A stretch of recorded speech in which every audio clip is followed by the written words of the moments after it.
Well, this is an unscripted blog for no particular reason other than I'm sitting in the studio with nothing to do. And the only reason I'm here at the moment is the fact that the car needs to go in for an MOT and it's been booked in for some time, so that has to be done.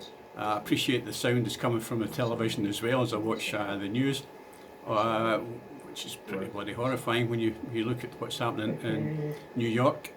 And there seems to be a sense of it's all going to be sorted fairly quickly, and he's looking at the economy picking up again in Easter. That's President Trump. I don't know what planet the guy's on, really.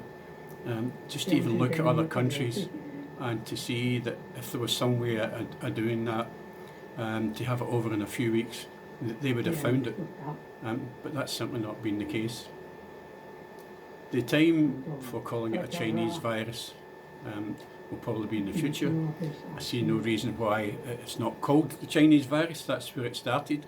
Unlike the Spanish flu, which didn't start in Spain, but since they were the guys who had the free press and were reporting it at the time, they ended up with the unfortunate tag of it's the Spanish flu because they were the only ones talking about it.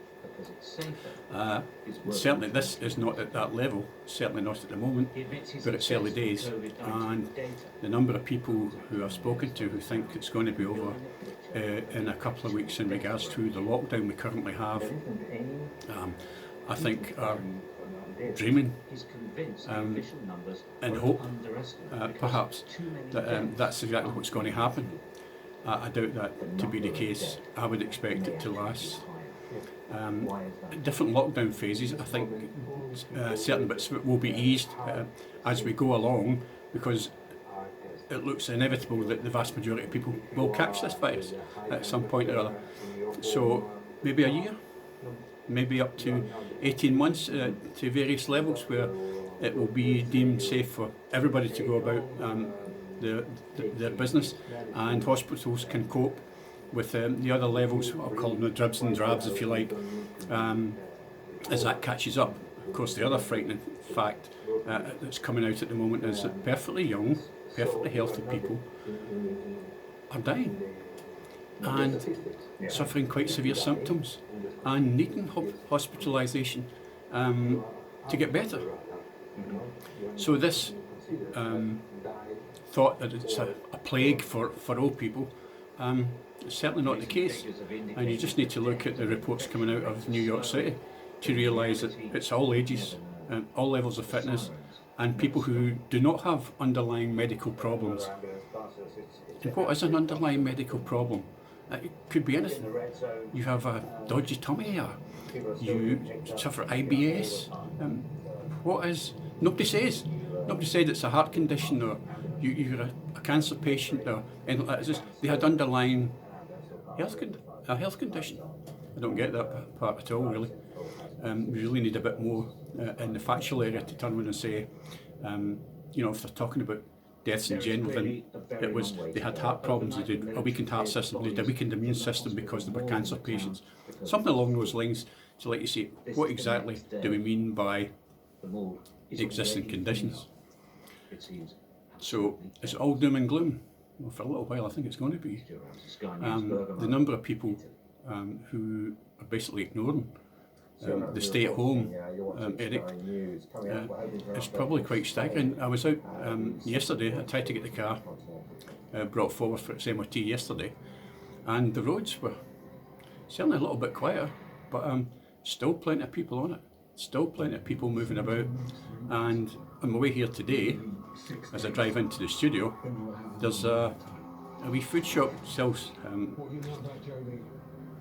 sandwiches and the like, and the ladies in there, lovely people I've got to say, are still working away, and there's a queue to buy made up rolls and all that sort of stuff. I can't help but think perhaps that shouldn't be open.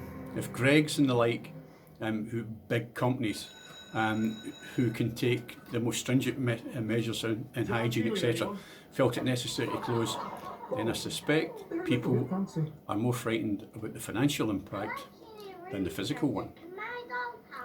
The financial impact might make you poor, might make you suffer uncertainties for a short time, but I don't think it'll kill you unless you have an underlying mental health problem. You understand that it's too easy to add these things in to people who will really suffer mentally during this period, and they're the ones we really need to look after. The old, those with, as I said, mental health problems and all the rest of it. And there's a big effort going on to help people to volunteer. I've tried to volunteer, just tell me I'm too old, despite the fact I feel fit. Certainly perfectly healthy at the moment. I have my own transport. He says coughing, but that's just to clear my throat.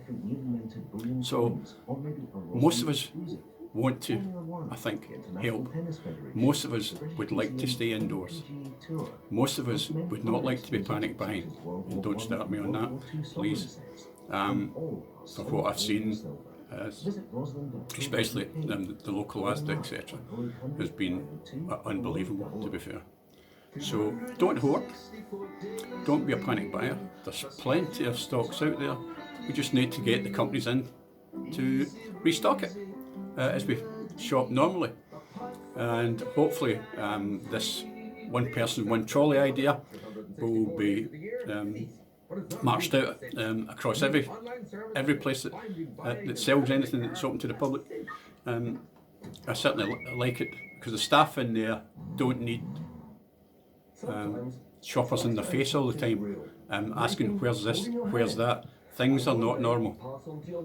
The time for doing that is gone. You stand back, you politely ask your question, and hopefully they can point you in the right direction rather than take you round to where certain foodstuffs are or whatever. But we will get through it.